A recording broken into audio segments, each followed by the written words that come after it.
میرے اللہ نے حکم ارشاد فرمایا ہے بندے یہ بات پلے باندھنے والی ہے، یہ بات یاد رکھنے والی ہے کہ ان ربک، کہ بے شک جو تیرا رب ہے، لبالمرصاد، فرمایا وہ نافرمانوں، بغاوت کرنے والوں، سرکشی کرنے والوں، دین اور دین کی تعلیمات سے ٹکر لینے والوں کے، فرمایا جو تیرے رب کی پکڑ ہے وہ ایسے لوگوں کے لیے گھات لگا کے بیٹھی ہے۔ کہ اللہ کی پکڑ یہاں براہ راست ترجمہ بنتا ہے کہ ان ربک، بندے جو تیرا رب ہے، لبالمرصاد، فرمایا وہ گھات لگا کے بیٹھا ہے۔ مطلب یہ ہے کہ جو اللہ کی پکڑ ہے، جو اللہ کا عذاب ہے، وہ نافرمان لوگوں کے لیے گھات لگا کے بیٹھا ہے کہ وہ پھر پکڑ بندے کو کھینچے گی اور جہنم تک لے کے چلی جائے گی۔ وہ بندہ جس نے دنیا کی زندگی میں کفر کو اپنایا اور کافر رہا، اللہ کی پکڑ اس کے لیے گھات لگا کے بیٹھی ہے، اسے پکڑے گی اور لے کے جہنم کی طرف چلی جائے گی۔ اور وہ لوگ جو نام دین کا لیں، نام اسلام کا لیں، لیکن اللہ کی تعلیمات کے باغی رہیں، اللہ کے رسول کی تعلیمات کے باغی رہیں، تو انہیں بھی اس بات سے عبرت حاصل کرنی چاہیے کہ کہیں ایسا نہ ہو کہ اللہ کی پکڑ کے شکنجے میں آ جائیں اور انہیں ان کے گناہوں اور بدعمالیوں کی وجہ سے پکڑا جائے اور اٹھا کے جہنم میں پھینک دیا جائے۔ جیسے اللہ کے محبوب نبی صلی اللہ علیہ وآلہ وسلم نے فرمایا کہ بہت سے کلمے کا نام لینے والے بھی ایسے ہوں گے، نماز کے قریب نہیں جاتے ہوں گے، تو فرمایا بے نمازیوں کو اللہ کی پکڑ ان پہ غالب آئے گی اور انہیں اٹھا کے جہنم پہنچا دے گی۔ ماں باپ کے نافرمان کے بارے میں حضور صلی اللہ علیہ وآلہ وسلم نے فرمایا یہ وہ بندہ ہے کہ چاہے کلمہ پڑھتا ہو لیکن اگر ماں باپ کا نافرمان ہے تو فرمایا جنت سے دور کر دیا جائے گا، جہنم پہنچا دیا جائے گا۔ تو ایسا بندہ اللہ کی پکڑ میں آنے والا ہے۔ پھر میرے اللہ نے ارشاد فرمایا فَأَمَّا الْإِنسَانُ، فرمایا یہ حضرت انسان بھی بڑی عجیب مخلوق نکلی ہے، یہ انسان بھی عجیب ہے۔ فرمایا اِذَا، بس جب مبتلاہ، اس کی آزمائش کرتا ہے، ربہ، اس کا رب، جب اس کا رب اسے آزماتا ہے، اور آزماتا کس انداز کے ساتھ ہے، فَأَكْرَمَہُ، اس کی عزتوں میں اضافہ کر دیتا ہے، انسان کو عزت عطا کر دیتا ہے، انسان کو وقار عطا کر دیتا ہے۔ گویا اگر ہم معاشرے میں عزت والے ہو رہے ہیں تو یاد رکھیے گا یہ بھی میرے اللہ کی ایک آزمائش ہے۔ وہ یہ دیکھنا چاہتا ہے کہ اگر میں بندے کو عزتیں عطا کر دوں، بندے کو وقار عطا کر دوں، اس کے نیچے 10 20 50 بندے اس کے انڈر کام کرنے والے ہوں، تو کیا وہ جو اس کے انڈر کام کرنے والے ہیں یہ ان کا خدمت گزار بن کے رہتا ہے یا ان کے سر کے اوپر خدا بن کے سوار ہو جاتا ہے؟ میں دیکھنا چاہتا ہوں عزتیں دے کر بھی۔ پھر ارشاد فرمایا میرے اللہ نے وَنَعَمَهُ، اور بعض دفعہ میں نعمتوں کی کثرت عطا کر دیتا ہوں، مال عطا کر دیتا ہوں، دولت عطا کر دیتا ہوں، اولاد عطا کر دیتا ہوں، نعمتیں کثیر کر دی جاتی ہیں۔ میرا اللہ ارشاد فرماتا ہے میں نعمتیں زیادہ دے کے بھی اپنے بندے کی آزمائش کرتا ہوں کہ یہ زیادہ نعمتیں لے کے کہیں باغی یا سرکش تو نہیں بن جاتا، یا نعمتیں جتنی زیادہ ہوتی جاتی ہیں اس کے سجدے اتنے زیادہ ہوتے جاتے ہیں، اس کی شکر گزاریاں اتنا زیادہ ہوتی جاتی ہیں۔ تو میرا اللہ یہ بات دیکھنا چاہتا ہے، اور جب یوں عزت ملتی ہے اور نعمتیں ملتی ہیں تو میرے اللہ نے ارشاد فرمایا فَيَقُولُ، پھر یہ کہتا ہے ربی، میرے رب نے اکرمن، مجھے عزت عطا کر دی ہے، میرے اللہ نے عزت والا کر دیا ہے۔ پھر ارشاد فرمایا میرے اللہ نے وَأَمَّا، بہرحال، اذا، جب مبتلاہ، مبتلا کر دیتا ہے اس بندے کو، فقدر، اور تنگ کر دیتا ہے، علیہ، اس بندے پر، رزقہ،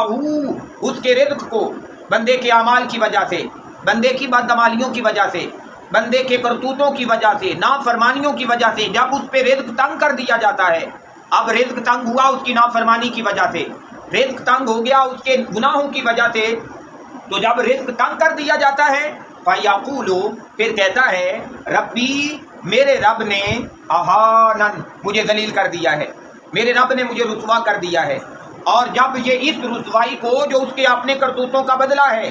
جو اس کی نافرمانیوں کا بدلہ ہے، جو اس کے گناہوں کی وجہ سے اس کے اوپر آ گئی ہے، کیونکہ اللہ کے محبوب نبی نے ارشاد فرمایا اللہ نعمتیں عطا کرے، بندہ شکر کیا کرے، اللہ نعمتیں اور بڑھا دیتا ہے۔ لیکن اگر اللہ نعمتیں عطا کرے اور بندہ فرعون بن کے بیٹھ جائے، اللہ نعمتیں عطا کرے اور بندہ ناشکری پہ اتر آئے، تو فرمایا آہستہ آہستہ پھر وہ نعمتیں ضائع ہو جاتی ہیں۔ اللہ بندے کو مال عطا کر دے اور بندہ سودی کاروبار پہ لگا دے تو سود خود تباہی ہے، اور جب ایسے کام پہ لگے گا تو وہ باقی سرمائے کو بھی تباہی کر دے گا۔ تو فرمایا جب سب کچھ تباہ ہو گیا پھر کہتا ہے کہ اللہ نے تباہ کر دیا ہے، اللہ نے رسوا اور برباد کر دیا ہے۔ میرے اللہ نے ارشاد فرمایا کلا، ہرگز نہیں، یہ جو تمہارے اوپر ذلت آ رہی ہے، رسوائی آ رہی ہے، فرمایا یہ ہرگز اللہ نے تمہیں نہیں دی، اس کا ایک سبب ہے، اور وہ سبب کیا ہے؟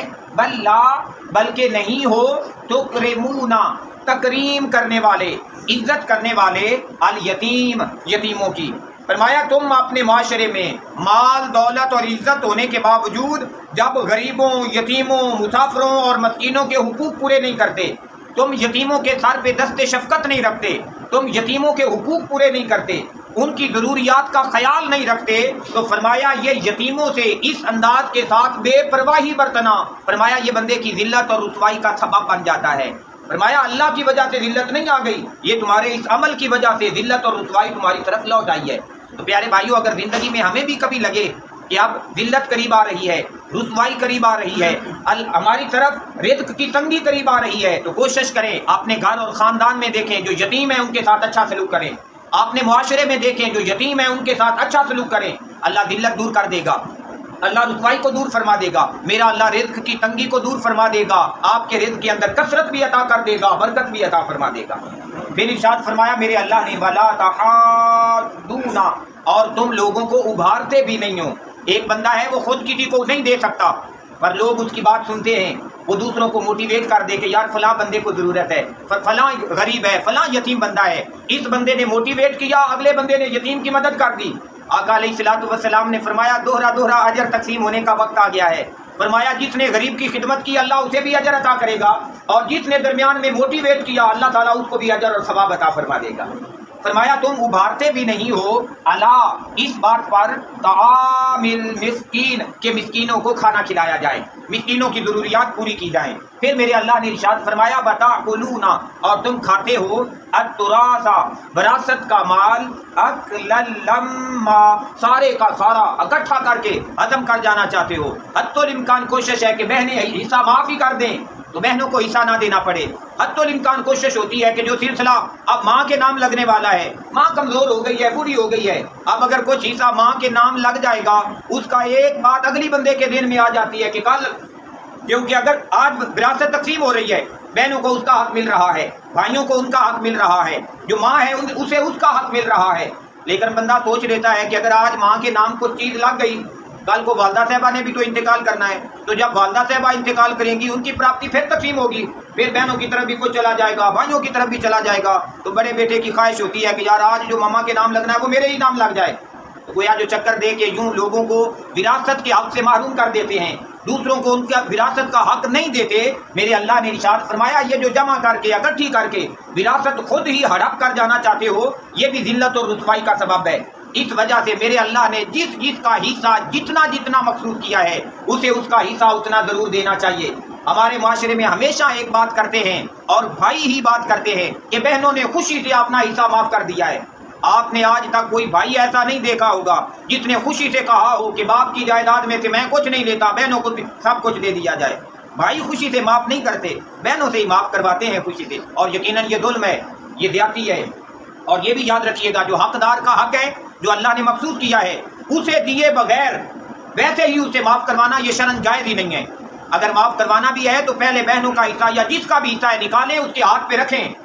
جب 25 لاکھ 50 لاکھ اس کے ہاتھ پہ چلا گیا ہے، پھر اگر وہ اپنے بھائی کو دینا چاہے تو یہ بندے کے لیے جائز ہے، اسے حصہ دیے بغیر معاف کروا لینا شریعت اس کی اجازت نہیں دیتا۔ ہمیں ان مسائل کو سیکھنا چاہیے، کیونکہ یہ وہ مسائل ہیں اگر نہ سیکھیں تو یہ بندے کی ذلت اور رسوائی کا سبب بن جاتے ہیں، اور اگر بندہ سیکھ لے تو یہ بندے کی دنیا کے اندر بھی عزتوں کا سبب ہے اور آخرت کے اندر بھی بندے کی عزتوں کا سبب ہے۔ پھر میرے اللہ نے ارشاد فرمایا وَتُحِبُّونَ، اور تم محبت کرتے ہو المال، مال سے، تمہاری محبتیں مال سے ہیں۔ بھائی آج کسی کی وراثت اور پراپرٹی اگر آپ کے کھاتے میں آ رہی ہے تو خیال کرو کل تمہاری پراپرٹی اور وراثت بھی تو کسی کے حصے میں جائے گی۔ اللہ کے محبوب نبی صلی اللہ علیہ وسلم نے فرمایا انسان کی ایک یہ بات بھی عجیب ہے، فرمایا وارثوں کے مال کا محافظ بن کے بنا رہتا ہے، بیٹھا رہتا ہے۔ صحابہ نے پوچھا حضور وارثوں کا مال کیا ہے اور بندے کا مال کیا ہے؟ حضور نے فرمایا جو دنیا کی زندگی میں اپنے ہاتھ سے بندے نے آگے بھیج لیا، فرمایا وہ بندے کا مال ہے۔